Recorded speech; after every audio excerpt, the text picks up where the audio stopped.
दोनों ही पहलू मैं आपसे समझना चाहूंगी, क्योंकि इस मामले को लेकर जिस तरह से राजनीतिक आरोप हम देख रहे हैं, न्यायपालिका पर भी, निचली अदालतों पर भी सवाल उठ रहे हैं, और इसके साथ ही यहाँ पर जो प्लेसेस ऑफ वर्शिप एक्ट को भी लेकर कई तरह के पेचीदा जो पेच फंसते हुए नजर आ रहे हैं।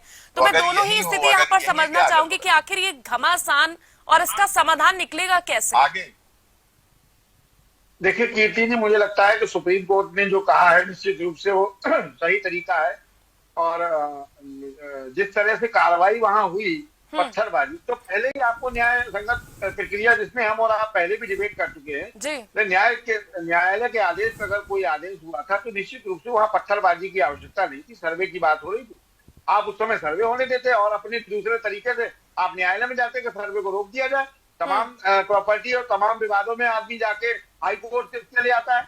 तो आपको न्याय संगत बात करनी चाहिए थी। पत्थरबाजी करने का नतीजा क्या हुआ कि आप वहाँ 25-30 लोग जेल चले गए, 200 लोग चिन्हित कर लिए गए, 250 लोग, उसके खिलाफ कार्रवाई हो गई, पोस्टरबाजी हो गई, सरकार का भी समय खराब हुआ और आपके साथ भी गलत बात हुई, किसी के परिवार का कोई व्यक्ति मर गया।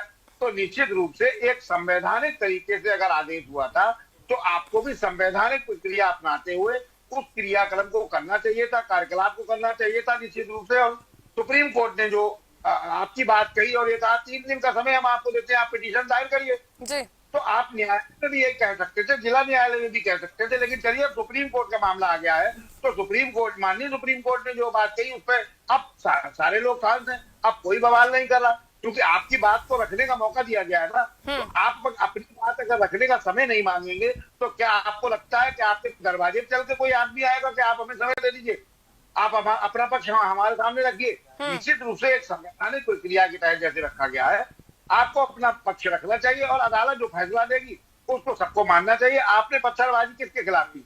मुझे लगता है उत्तर प्रदेश सरकार के खिलाफ की, आपने अदालत के खिलाफ की, क्योंकि अदालत के आदेश तो वहां सर्वे होने गया था, तो यूपी गवर्नमेंट ने तो आदेश नहीं दिया था, ना ही उत्तर प्रदेश सरकार का कोई दखल था। हाँ, कानून व्यवस्था को जिले में बनाए रखना ये उत्तर प्रदेश सरकार की नैतिक जिम्मेदारी है। उन्होंने अपनी जिम्मेदारी को निर्वाह किया, उसमें आपने गोलियां चलाई, आपने पत्थरबाजी की, तो जिला प्रशासन को भी, अधिकारी उनके भी घायल हुए। ऐसा नहीं है कि आपके यहाँ ही सब कुछ हुआ है, लेकिन एक संवैधानिक प्रक्रिया के तहत कार्रवाई होनी चाहिए। जी कीर्ति जी। मोहित जी, लेकिन माफ कीजिएगा नीरज जी, क्या आपको ये नहीं लगता